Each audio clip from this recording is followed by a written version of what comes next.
All right, are there any questions? Yeah, any questions based on the last chapter? Okay, so today we are moving on to DNA technology, right? Because I think we have acquired enough molecular biology background to start talking about, you know, all the interesting things that you can do with DNA. Right?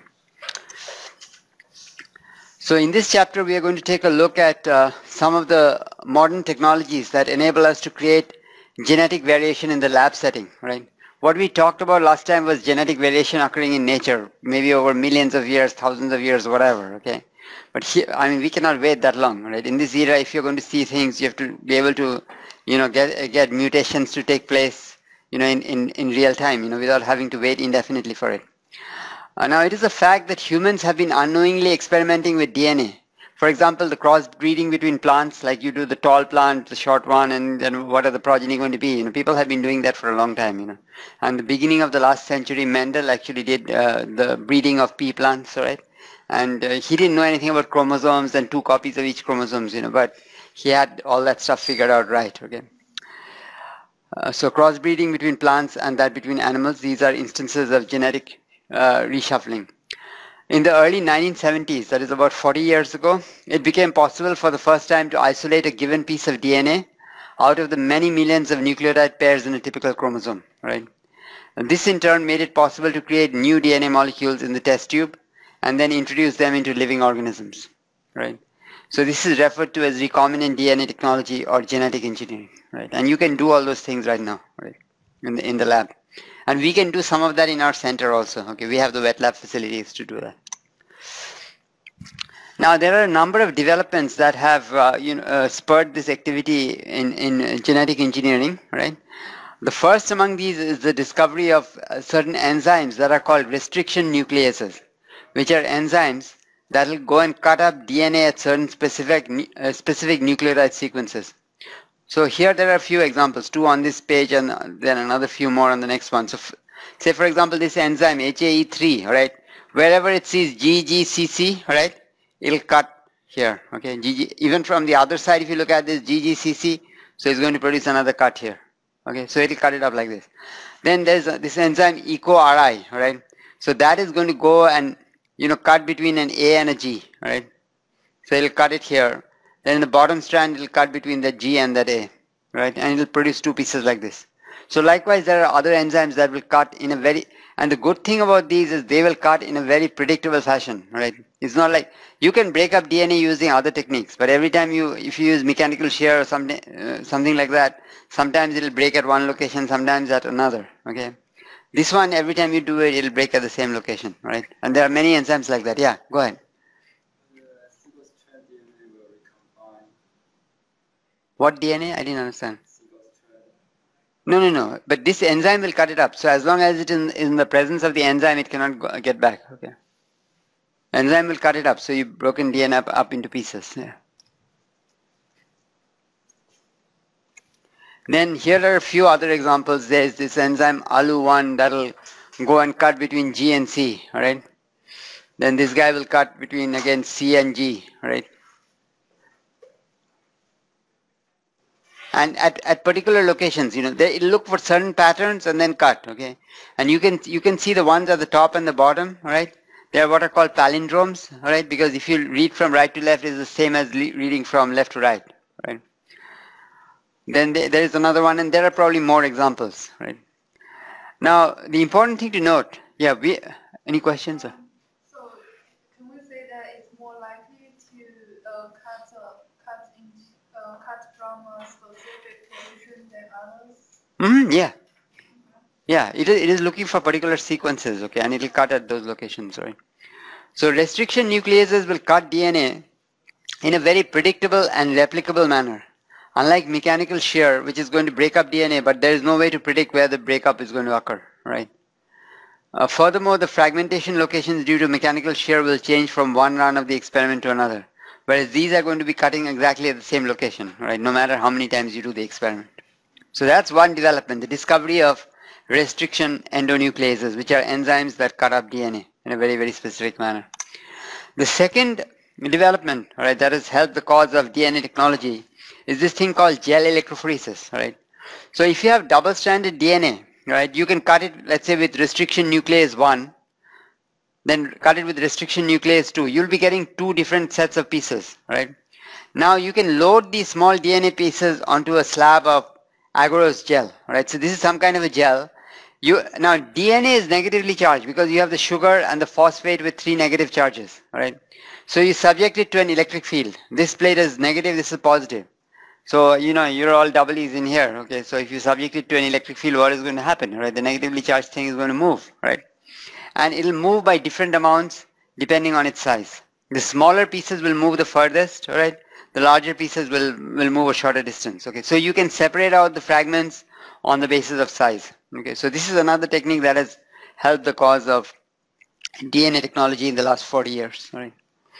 So now if you take a double-stranded DNA, okay, make many copies of that, and then, one set of copies you just, treat it with restriction nuclease 1, another one with 2 and 3 and so on.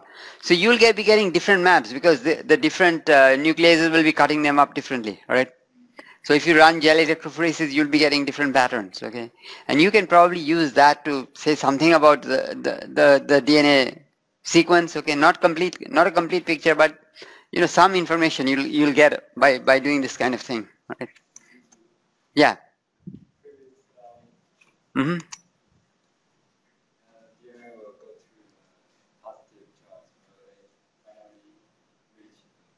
Well, I mean, it'll go somewhere, okay? You're subjecting it to an electric field, okay? So it will keep migrating, but it'll go at different rates, okay? I mean, the one which is the smaller pieces of DNA, they will travel the furthest, okay? The larger pieces of DNA, and again, I mean, this experiment, you're not going to do it forever, right? You're going to do it for a certain amount of time, right? Maybe if you do it forever and if there's no resistance and all, it might go to the bottom, right? But there is a protocol according to which you will run the experiment, right? And I don't know what that protocol is. If you go to and talk to people in the biology department, in the animal science and all, they know that. Or even if in our center you ask like Mike Bittner, what the protocol is, he should be able to tell you. Okay, I don't know what the protocol is, right? But the point here is that the negatively charged DNA is going to try to move towards the positively charged plate, and the amount by which it is going to move is going to depend on the size of the DNA pieces. Right.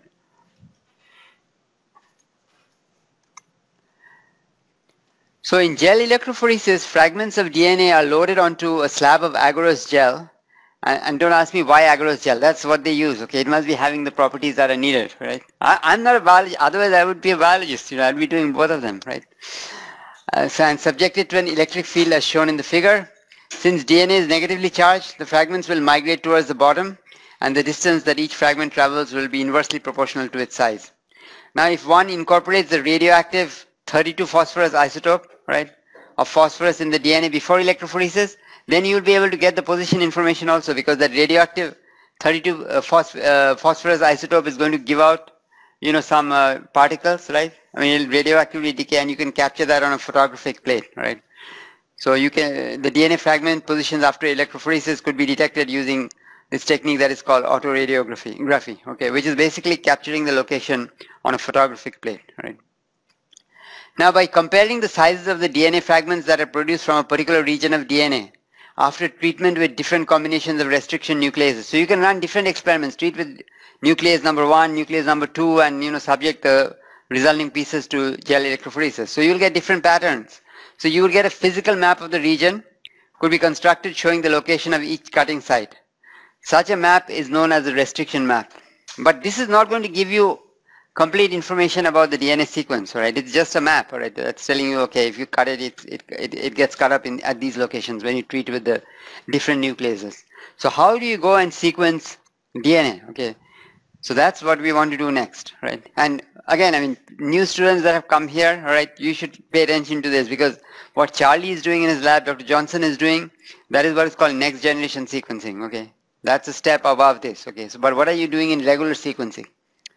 So a restriction map, however, doesn't provide the complete sequence information for the entire DNA sequence. To determine the complete DNA sequence of a given DNA strand, one can run a 4-lane gel electrophoresis following 4 separate DNA synthesis reactions as shown in the figure. So a picture is worth a million words, so I'm going to switch to the figure and then we'll just go through this text, okay? So the concept is quite easy to explain. Now, when you have DNA synthesis taking place, right, the nucleotides initially will enter the reaction as triphosphate, as deoxyribonucleoside triphosphates. If it's A, it'll be A here, and then the 5-carbon sugar, which is deoxyribose. Right? Deoxyribose means at location 2', the oxygen has gone. Okay, that's how it became deoxyribose. Okay, and then at the 5' location, you basically have this phosphoester bond connected to the 3 phosphates. Right?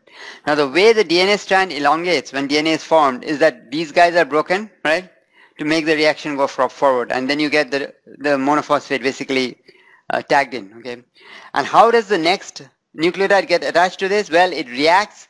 The phosphate on the next one is going to come and react with the hydroxyl group here and produce the phosphodiester bond that you need, right? But for that you need an OH at this location. Okay, what happens if you go ahead and, instead of making the sugar just deoxyribose, you make it dideoxyribose, all right? So here it's a base, all right? Here, because it was deoxyribose, so oxygen is gone. At this location also you take out the oxygen, all right? Just a hydrogen. So then, the new molecule cannot come and bind here, right? Right? So that's what is going to be exploited. So if you're growing a DNA strand and along the way some of these dideoxy molecules get incorporated, then the DNA synthesis will stop, right? It cannot go beyond that. Okay. So the procedure is followed. So if you want to come up with chains that are terminating, let's say at the different A's, okay, in the DNA strand, so you're going to run a DNA synthesis reaction. Let's say the bottom strand is the one that you're trying to sequence. You need to have some information. So because you need to get the sequencing started. So you'll have some kind of a primer that is complementary to this region, right? You attach that, and now the DNA synthesis is going to start, right?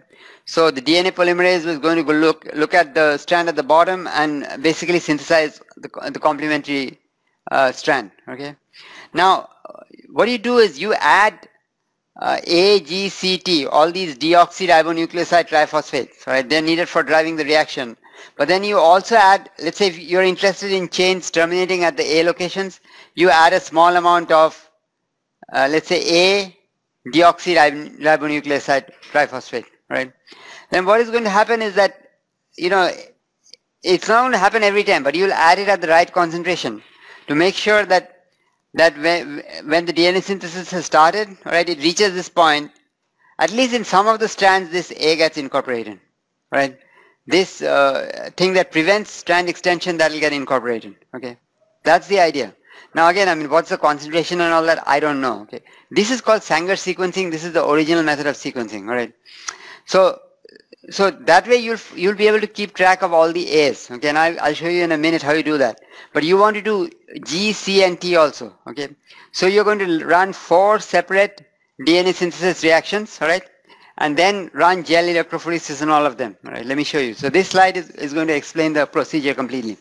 So the bottom strand is the one that you want to sequence, all right? So you basically start with a label primer, all right? You need the primer because, if you don't know how to start, then you probably will have to do some trial and error and start with a primer, okay? Once you got your primer, right, then, you have 4 different reactions that are being run. In the first one, you add DNA polymerase, dideoxy adenosine triphosphate, all right? So the A is of the dideoxy type, all right? And then you add, all the others like deoxy ATP, deoxy TTP, deoxy CTP, deoxy GTP, right? So those are the normal things that are used for synthesizing a chain.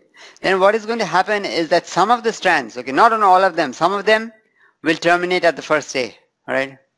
Some others will terminate at the next A, and so on in this lane, okay?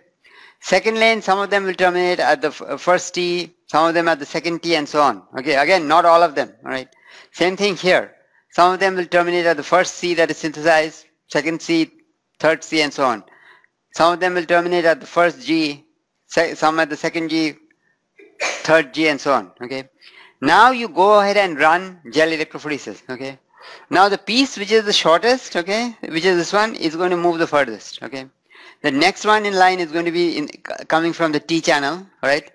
Because that's going to move to the next location. So once you run this electrophoresis, and of course it is assumed that between the 4 lanes you have the same voltage and all that stuff, so that the positioning takes place strictly according to size. So once you've run this, then you have the information. All you have to do is just read off, okay, so it's A, then what is it, T, alright? Then the next one is going to be G and so on, okay? You can get the sequence from here. This is the original sequencing. This is the classical method for DNA sequencing, alright? That's what they did for the human genome, right? It took 13 years to do it, right? And $3.8 billion, okay? But it was all paid for by the government, okay? So they sequenced the human genome, right? And even at the end of that, you just got all the letters, okay? You don't know what they do, right? So that's fertile ground for you guys to work on, okay? Now what Charlie is doing is something different, okay? Here, see, if you're sequencing the human genome, you're taking the 3 billion letters, running it through this procedure, right? And getting these sequences. That's why that explains the 13 years and $3.8 billion. Today what they do is the approach that they call next generation sequencing. And again, I'm not an expert on that, so I shouldn't be lecturing you on that, but I'll give you the big picture. Right? Many of you are taking Dr. Peng Yu's class. He will be covering those things, okay? And for the agri-life students, you need to learn the next generation sequencing, because come next semester, you will have to do data analysis you have to analyze data that is generated by some of the next generation sequencing machines, okay? So you will need to, by the end of the semester, by January, February, you will, if you put in the time, you will know about it. But the big picture is the following. Instead of taking these 3 billion nucleotides, okay, cut them up into pieces that are like 100 nucleotides long, right? Okay? Then now it's like a divide and conquer thing. Now it's much easier to sequence those 100 pieces, right? I mean those pieces that are 100 units long, right? Maybe using this method or something that's derived from here. Now you're going to do that many times, right? You cut it once, okay, it'll be along some locations. Cut it again, it'll be along some locations, right? So the idea is something like if you have an encyclopedia, right? You don't want to read the whole thing, it's going to take too long, right? Run it through a shredder, okay? And then, hopefully the shredder hasn't reduced it to pulp or something, but take the small pieces, right? Maybe you read that, I read something else and all that, and parallel processing. Then you have to assemble that, okay? Here the disadvantage is it took 13 years, it takes a long time, right? Over there the problem is you just have bits and pieces, right?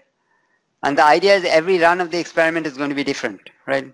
So there are, commercial software packages that will, take that information and then spit out the sequence for you, right? With some, but as engineers or people that are interested in computer engineering and all that, you may have some scope of trying to improve the performance of the assembler or something like that, right? If you're interested, right? I mean, Charlie himself is not interested in that because he's in agri-life. Okay? He's more interested in plant genomics, right? So, but I'm just saying that's because a lot of time the thing that gets to market the first is not necessarily the best thing. Okay, it's probably suboptimal, right? I mean, there's a lot of rubbish that is going on inside too. It's just that it's too complex for any one person to know, right? So this is how sequencing is done using the dideoxy method. So I'll just run through the text, right? And then we'll move on to other stuff. So a restriction map does not provide the complete sequence information for the entire DNA sequence. To determine the complete DNA sequence of a given DNA strand, one can run a 4-lane gel electrophoresis following 4 separate DNA synthesis reactions as shown in the figure. I've already shown it to you. The key idea behind this method is that if during DNA synthesis a dideoxyribonucleoside triphosphate is incorporated into the growing DNA strand instead of a deoxyribonucleoside triphosphate, then the 3' end of the DNA chain is chemically blocked, right? And therefore the chain cannot elongate any further. So if we add DATP, DCTP, DGTP, DTP in excess and a small amount of DDATP, right, the deoxy one, then some DNA strands that will be complementary to the given strand and terminating at the various A locations will be produced. Based on this, we outline the following procedure to determine the complete nucleotide sequence of a given DNA strand, right? And again, I explained that using the picture. I'm just running through the steps again. So take the double-stranded DNA strand, pick one of the 2 strands as the DNA to be sequenced, and use its complementary strand as the template, right? Then 4 different chain terminating dideoxyribonucleoside triphosphates are used in 4 separate DNA synthesis reactions on copies of the same single-stranded DNA template. Each reaction which is primed using an oligonucleotide, right? You need a primer, right? Which is a synthetic primer, produces a set of DNA copies that terminate at different points in the sequence. The products of these 4 reactions are separated by gel electrophoresis in 4 parallel lanes of an agarose gel. The positions of the DNA fragments in each of the lanes can be used to piece together the sequence of the DNA strand that we were originally interested in. Right? I showed you the procedure. Yeah. You have a question? No.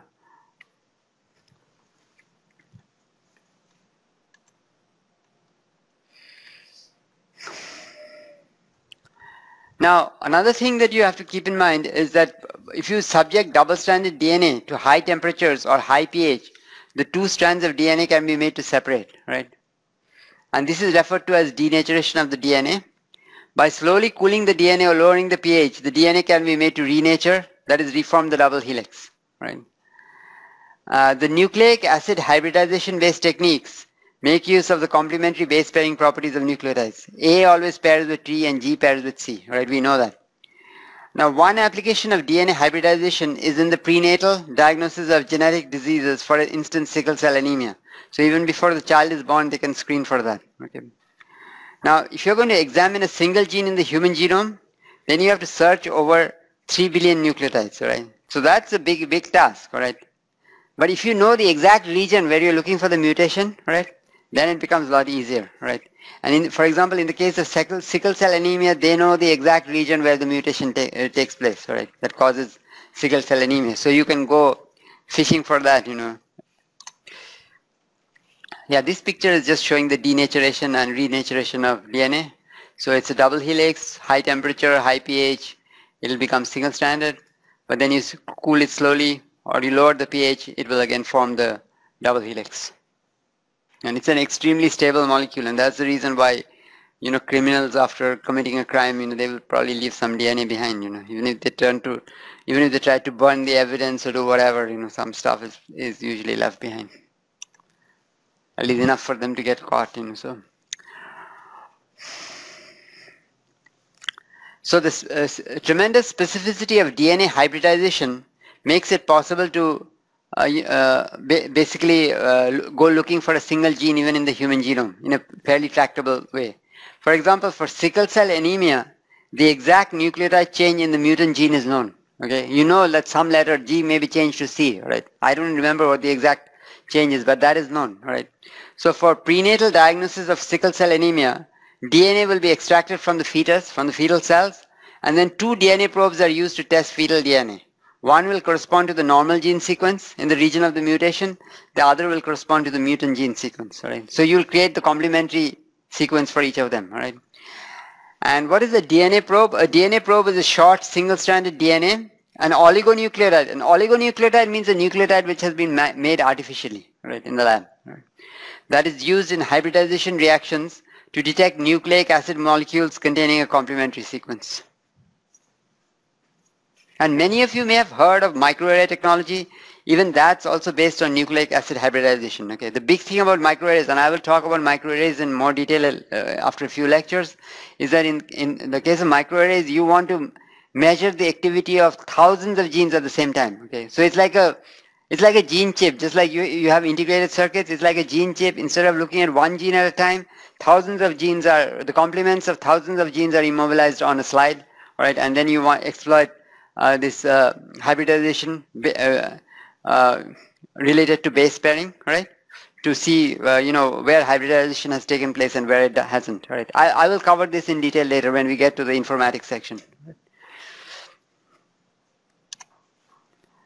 So if you're looking for sickle cell anemia, right? So DNA samples from the fetus are first treated with restriction nucleases, and all the resulting DNA fragments are electrophoresed through a gel, right? Well, because you don't want to deal with 3 billion letters, so you're going to cut it up, right? And then you're going to look at only the piece that is of interest to you. And you're going to separate them out based on size. So gel is then treated with a DNA probe, which detects only the restriction fragment that carries the beta globin gene, because that's the one that is mutated in sickle cell anemia. So using the 2 DNA probes, one is for normal hemoglobin, all right? The other will be for sickle cell hemoglobin. So using these 2 DNA probes, it is possible to distinguish whether the fetus contains 1, 2, or no defective beta globin genes, right? Because if it contains only 1 beta globin gene, that's a carrier of sickle cell anemia, right? If it contains none, then there's no sickle cell anemia. If it contains 2, then that person is going to have full-blown sickle cell anemia, right? And the lab procedure that is used to visualize this hybridization is known as Southern blotting, right? And it involves the following 6 steps. So if you read papers in these areas, in these bioinformatics, genomics areas, you will see all these different kinds of blots, because what they typically do is they'll run gel electrophoresis, right? Then they want to capture the position information, right? So they'll put blotting paper, right, and blot the DNA onto it, okay? So and they have different names. If it's done with proteins, it might be Western blot. If it's done with DNA, it's Southern blot, and so on, okay? Many of you went for the tour of the lab the other day, right? I mean, did Charlie show you there was this machine where he could just, move the electrode and get the thing to come out, the DNA to come out, right? Maybe you should take one other tour now, okay? Because today, that machine over there is pretty cool because you don't need all the blotting paper and all that, okay? It's just like you're moving the DNA, right? You shift the electrode and you get it into the right slot over there, okay? So you don't need the blotting paper. But anyway, for Southern blotting, the procedure that they use, all right, is as follows. First, you'll cut up double-stranded DNA using restriction nucleases. Then you'll electrophorese the fragments to separate the fragments by length. Then you put in a sheet of nitrocellulose paper over the gel, and separated DNA fragments are transferred to the sheet by blotting. Yes, sir.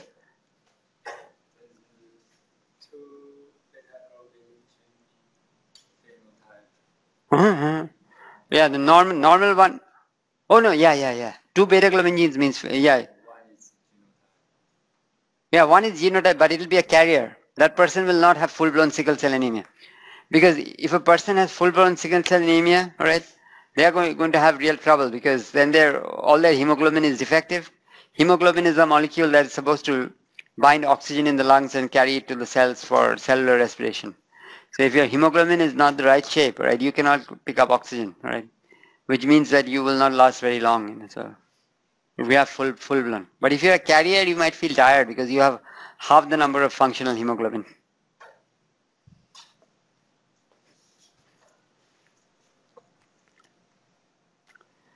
All right, so this stuff is then transferred onto this blotting paper, right? So as this occurs, the DNA is denatured. So it becomes single-stranded, and the single-stranded DNA fragments adhere firmly to the surface of the nitrocellulose sheet. This nitrocellulose sheet is then carefully peeled off from the gel. And you can see at every step, you're doing all these processes. You might mess up here. So the final result that you get, it might be because you messed up, right? There is scope for error everywhere. So the nitrocellulose sheet is carefully peeled off from the gel. The sheet containing the bound single-stranded DNA fragments is placed in a sealed plastic bag, together with buffer containing a radioactively labeled DNA probe that is specific for the required DNA sequence. So you probably have 2 probes, one for normal beta globin gene, the other for the sickle cell globin gene. So this will give the probe a chance to hybridize with its complement if the latter is present on the sheet. If it hybridizes with its complement, it will form double-stranded DNA, right? So then you take the sheet out from the bag and you wash it thoroughly so that all the single-stranded stuff will be gone, right? Only the double-stranded DNA molecules will remain, right? And because it's radioactively labeled, you can use autoradiography to then visualize the DNA. So after autoradiography, the DNA that has hybridized to the label probe will show up as bands on the autoradiograph, right? And you'll be able to see, well, are there 2 bands corresponding to sickle cell anemia? Are there 2 bands corresponding to normal hemoglobin? Or is there one band that is corresponding to normal and the other one to sickle cell hemoglobin? All right, are there any questions? So next I move on to DNA cloning, right? So we all talk about cloning, right? I mean, what does cloning mean? So DNA cloning has got 2 possible meanings in biology. The first one is to make many identical copies of a DNA molecule. And the second one is the isolation of a particular stretch of DNA from the rest of the cell's DNA, okay? And it's called cloning because usually the way you will do it is you'll amplify that stretch of DNA selectively, all right? And that's how you'll isolate it. Amplify means make more copies. Like, let's say I give you AGCT, right? I give you only one strand, okay? You do DNA synthesis 10,000 times, okay? So you got 10,000 strands of DNA. Increase the total amount of DNA, yeah. Now, just as a restriction nuclease can be used to break DNA into smaller fragments, There is an enzyme that is called DNA ligase, which we encountered earlier in the context of DNA replication. Remember repairing all those Okazaki fragments, right? The sugar DNA ligase was needed. That same enzyme, right, can be used to join DNA fragments together to produce a recombinant DNA molecule. So since DNA has got the same chemical structure in all organisms, at least on this planet, the use of this enzyme allows DNAs from any source to be joined together. You could join, human DNA to mouse DNA or whatever. Probably it's not going to be anything viable, but you can try, So restriction nucleases and DNA ligase. So restriction nuclease, then you have gel electrophoresis, then you have DNA ligase. All these have played an important role in the development of DNA technology, right? And they play an important role even today, right? Even in Mike Bittner's lab, they're doing all these things, cutting DNA and stitching it back and trying all kinds of cool stuff. So restriction nucleases and DNA ligase play an important role in cloning DNA. And the cloning of DNA can be carried out using a bacterial plasmid. And the idea is the following, all right? If there's a stretch of DNA that you want to make many copies of, all right, you can probably put that stretch of DNA, right, through using a bacterial plasmid. Bacterial plasmid is like the vector, all right, to basically put it, let's say, into an E. coli cell, right? If you put it into an E. coli cell, E. coli divides very fast, right? Every time the cell divides, the DNA is going to get replicated. So if you put in some extra DNA into bacterium, that DNA will get replicated every time the bacterium divides. And then later on, you wait for a day, 2 days, you get 1 billion copies. Then you can, break the cell and take this DNA out, right? And, clean it up, like purify it and all that, So that's basically what is involved in this kind of cloning using bacteria. So the purified plasmid DNA so plasmid is a small circular DNA molecule, right? So the purified plasmid DNA is exposed to a restriction nuclease. That's an enzyme that will cut it at a specific location. And the DNA fragment to be cloned is covalently inserted into it using DNA ligase, okay? So you cut it up and then you stitch the particular strand that you are interested in. And this becomes what is called a recombinant DNA molecule, right? So at universities, if you do research that involves recombinant DNA, it has to go through other levels of approval, right? So they will flag your proposal. I have had that. Like they'll block it because you didn't specify who's doing that work, because they want to be sure that you're not violating any rules, right? So this recombinant DNA molecule is then introduced into a bacterium, usually E. coli, by transformation. And the bacterium is allowed to grow in the presence of nutrients, where it doubles in number about every 20 minutes. Right? After just a day, more than 1 billion copies of the plasmid would have been produced. Right? And the bacteria could then be killed. Lyse means to split it open. Right? And the much smaller plasmid DNA is purified away from the rest of the cell contents, including the large bacterial chromosome. And the DNA fragment can then be recovered again by cutting out using the appropriate restriction nuclease and separating it from the plasmid DNA by gel electrophoresis. Okay.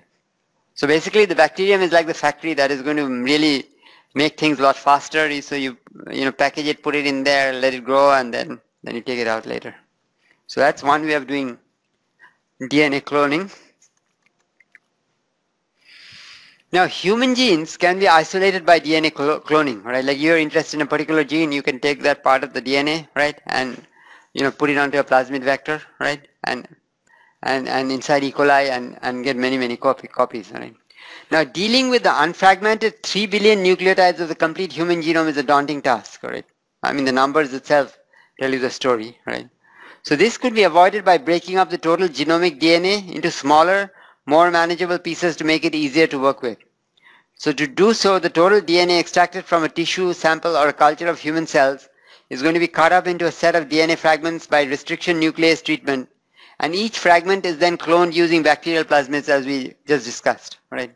So you basically will put it into a plasmid and then stick it into E. coli, let the E. coli grow, right? Now the collection of these cloned DNA fragments thus obtained is known as a DNA library, right? This is also terminology that you will hear quite frequently, right? In this case, this library is called a genomic library because the DNA fragments are derived directly from the chromosomal DNA, right? Because there is another kind of library that is called the cDNA or complementary DNA library that I'll get to in a few minutes. But this is called the genomic library because you've just taken the DNA from the organism and cut it up, right, into pieces, right? And then let each piece be taken up by a plasmid, right? Put it in a plasmid and then make sure that, inside one bacterium you have only one plasmid, right? No more than one. So again, there are protocols that have to be followed to make sure that, you're not mixing things up, right? the individual pieces. So no more than one piece gets onto one plasmid, right? And no more than one plasmid gets into one E. coli bacterium.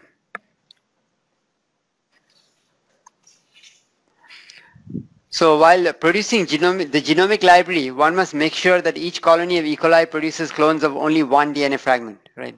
And this could be done by carrying out the entire procedure under the following favorable conditions. And again, the biologists would need to know what these conditions are, okay? And they have them worked out, right? So DNA fragments are inserted into plasmid vectors under conditions which favor the insertion of only one DNA fragment for each plasmid molecule. Then these recombinant plasmids are mixed with a culture of E. coli at a concentration which will ensure that no more than one plasmid is going to get into each bacterium, right? Now a natural question that comes up is, you have this library, okay, you've cut this thing up into pieces and then you've cloned them and you have this huge library, okay, how do you go and find out, like, it's like finding books in the library, if there's no catalog, okay, how are you going, it might be the biggest library in the world, okay, but you don't even know where to look, right? So how do you go and find the gene that you're interested in?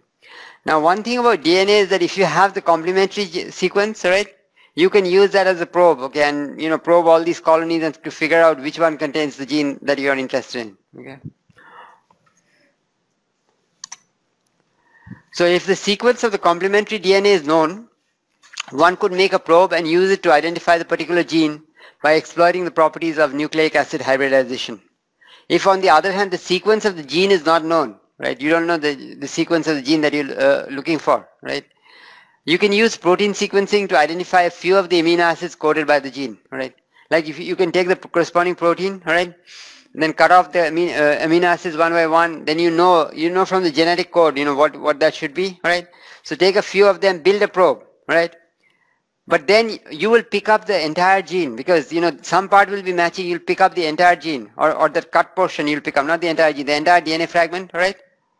You'll pick, or if you're looking for that, the gene that codes for this protein, even if you have a portion of this, you can go looking for it, you picked up that DNA sequence and now you can go and apply the genetic code and figure out the amino acid sequence of the protein, right?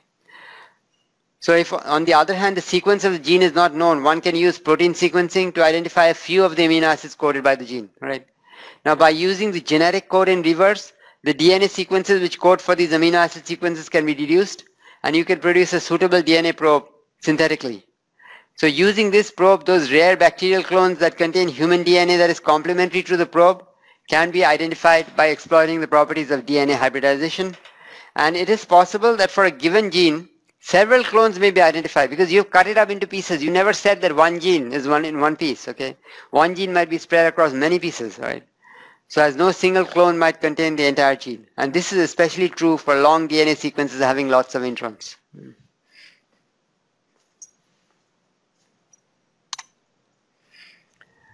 Now for many applications, so that was the genomic library where you just take the DNA, cut it up, and then you make a library out of that. Okay, put that in the plasmid, stick it into E. coli, make many copies, and you got your library. Then you figure out ways of trying to catalog that library. Now for many applications of DNA technology, it is advantageous to obtain a clone which contains only the coding sequence of a gene. That is a clone that lacks the intron DNA, right? And it is a relatively simple matter to isolate a gene free of all its introns. How? Because if it's a eukaryotic cell, right, the messenger RNA is, all the introns are taken out, right? So it's only the exons, right? So for this purpose, a different type of library, which is called a complementary DNA or a cDNA library, is used. The creation of a complementary DNA library involves the following steps. First, you're going to start from the messenger RNA. So starting from the messenger RNA that is expressed in a particular tissue. Again, express means the corresponding DNA is being copied into RNA, right? Messenger RNA. So expressed in a particular tissue or cell culture, construct the complementary DNA or cDNA using reverse transcriptase. Okay, reverse transcriptase is going to reverse transcription. So it will look at the RNA and figure out what DNA it came from, right? So now you got the complementary DNA. Then you will degrade the messenger RNA copy because once you have the complementary DNA, you don't need that RNA anymore. You will degrade the messenger RNA copy using an alkali, which is basically a base, another word for a base, and use the single-stranded complementary DNA left over. With a single-strand complementary DNA, you can use DNA polymerase, all right? And you'll get a double-stranded complementary DNA of the original mRNA that you had. And then now you have, It's just that the DNA has come from the messenger RNA, okay, but it's just like any other DNA, right? So now you can cut it up into pieces with by treatment with restriction nucleases, all right? Then you can stick it into plasmids, put it into bacteria, let them grow, all right? Same procedure as before, but this is now going to be not a genomic library, but a cDNA library, right? And these are commercially available. Like if somebody wants to get the cDNA library for, let's say, yeah, pancreas or something, they can get it, okay? I mean, that stuff, there are companies that will sell you that stuff, right? Any questions? Yeah. I wonder what is the use of the library? Library, see, like, we haven't gotten to that as yet, but if you're doing microarrays and all that, okay, you would want to immobilize the complement of a particular gene, okay? So you'll buy it from those guys and use it from there. Okay.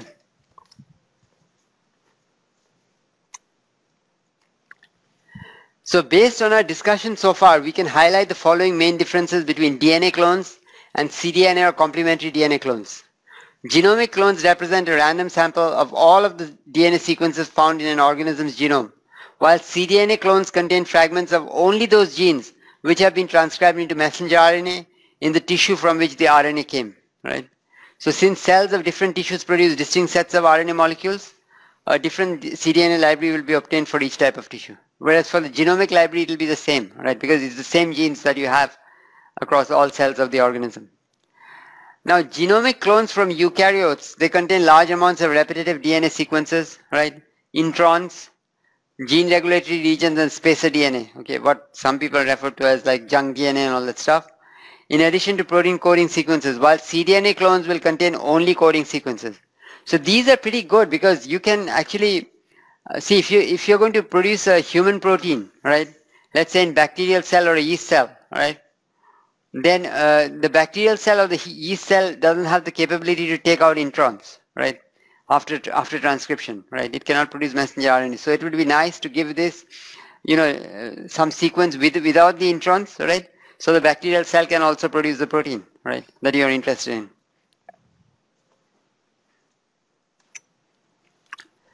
So thus, cDNA clones are particularly well suited for, number one, deducing the amino acid sequence of a protein from the DNA.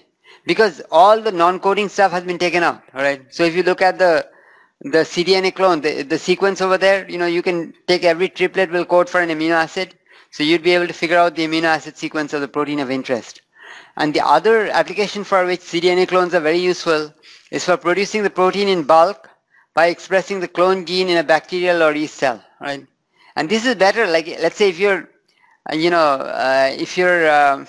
trying to produce insulin for diabetics, right?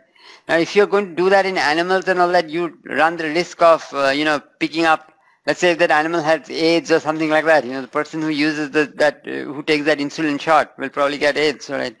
But if you do it just in bacteria, right, then, you can eliminate some of those risks.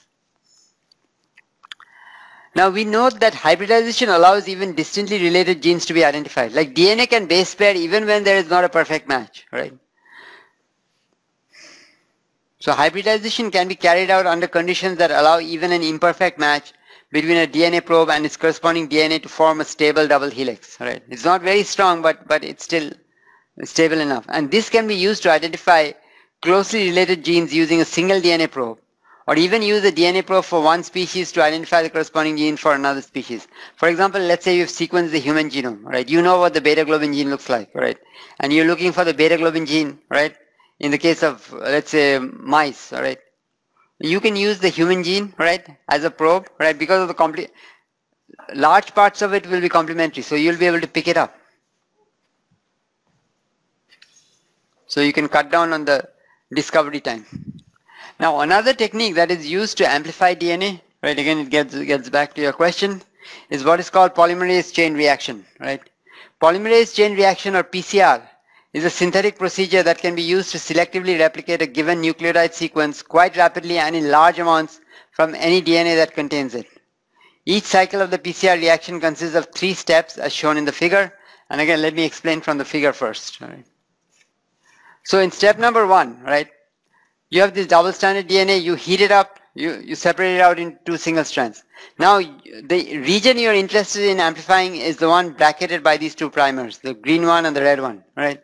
So you bracket these 2, so apply the primers over here, and now you apply DNA polymerase and deoxyadenosine triphosphate and so on, okay? Nucleoside triphosphate. So then DNA synthesis will start from here, it will continue, alright? All the way until this region. So the bracketed region is going to get amplified, alright? By a factor of 2 in one shot. You need more of the DNA, you just do the same thing. Again, apply heat to this guy, separate it out, alright? Put the primers and run DNA polymerase. Do it many times. So every time you're amplifying by a factor of 2. If you do it 40 times, it's 2 to the power of 40, alright? This is how they amplify DNA. Like if a criminal, alright? When the criminal commits a crime, alright, take this from me, okay? They don't shave off their head and drop lots of hair for you, you know, so that you can go and catch them, alright? Maybe you just get 1 strand of hair, okay? That's not enough DNA to run all these procedures. So they will take that, right? They'll take that and then they will go and amplify the DNA, right? Extract the DNA and amplify it many times. Now the risk is that, and that's where the lawyers make their money, if there's some contamination or something, even that will also get amplified, alright? But we will talk in more detail about how criminals can be nailed down using this PCR, right? So if you do it a number of times, you will. So first cycle you just get 2. You double the DNA in the second cycle, it will be 2 to the power of 2. Third cycle 2 to the power of 3, and so on. You know, and pretty quickly you have a significant amount of DNA for running the other procedures that you are interested in, right? So let me just go through this text, all right? So polymerase chain reaction or PCR is a synthetic procedure that can be used to selectively replicate a given nucleotide sequence quite rapidly and in large amounts from any DNA that contains it. Each cycle of the PCR reaction consists of 3 steps as I showed you in the figure. In the first step, heat is applied to separate out the 2 strands. In the second step, the primers are hybridized. In the third step, DNA polymerase and deoxyribonucleoside triphosphates are added so that DNA complementary to each of the 2 strands and originating at the 2 primers can be synthesized. So in one cycle of PCR, the quantity of DNA is doubled. And that is the DNA amplification, right? Now if additional amplification is necessary, then the procedure can be repeated over and over again. In n cycles of PCR, the DNA would have been amplified by a factor of 2 to the power of n, right? And in each cycle of the PCR reaction, to separate out the 2 DNA strands, you're applying heat, right? So if you use ordinary DNA polymerase, that would get destroyed. So what they use is DNA polymerase that is extracted from thermophilic bacteria. These bacteria are heat-loving bacteria. They live in the vents of volcanoes, right? That's where they like to stay, so that's not going to be destroyed by heat. So if you don't do that, you would have to add new DNA polymerase every time you're running a new cycle of the PCR reaction. So we now next describe some common applications of PCR. Now PCR can be used to clone directly a particular DNA fragment, right? You can make many copies of the DNA fragment. The main advantage of this procedure is that it does not require any cell culturing. You don't have to go and put it inside E. coli. Okay, E. coli means there's cell culturing involved, right? Now PCR can be used to detect viral infection at very early stages. Here short sequences which are complementary to the viral genome are used as the primers, and following many cycles of amplification, the presence or absence of even a single copy of a viral genome in a sample of blood can be ascertained. Once the amplification has been carried out using PCR, the virus detection could be done using gel electrophoresis, right? Because you can see where the location where the strand migrates. And the schematic diagram for the entire procedure in the case of the HIV virus is shown in the next figure, right? And let me go to the figure. So you take the blood sample from the infected person, then you remove the cells by centrifugation, because you have to get the cell, then get to the RNA, right? Then you got the RNA. There is a rare HIV particle in the serum of the infected person. So this is the RNA inside. So you can extract the viral RNA, right, from here. So you got the RNA strand by using a combination of all those procedures that I described in chapter 4, right? So, I mean, that stuff the biologists will do. So we don't need to know that in that much detail, okay? So then from the RNA, you're going to use reverse transcriptase, all right? So you'll get the complementary DNA, right? Then use DNA polymerase, you'll get double-stranded DNA. Then, but now it's too little of DNA, okay? So you amplify it. Use PCR, run it many times, you got amplification. When you have enough of DNA to run gel electrophoresis, you can go and run gel electrophoresis, and then the location of this, you know, where it migrates, okay? versus if you apply the same procedure to blood from a non-infected person, right? You'll compare the two because you just want to get rid of any confounding factors, okay? So you have to always run a control group, right? And then that can be used to figure out whether you have this viral RNA in that person's blood or not, okay? So long before that person shows any symptoms of AIDS. Now PCR has got great potential in forensic medicine also, used to track down the perpetrator of a crime. The DNA sequences which create the variability used in this type of analysis, it contains runs of short repeated sequences such as GT, GT, GT, right, which are found in various positions in the human genome, right. And the number of repeats in the population is highly variable. It varies from 4 to 40. Like I might be having 5 at a particular location, you probably have 39, okay.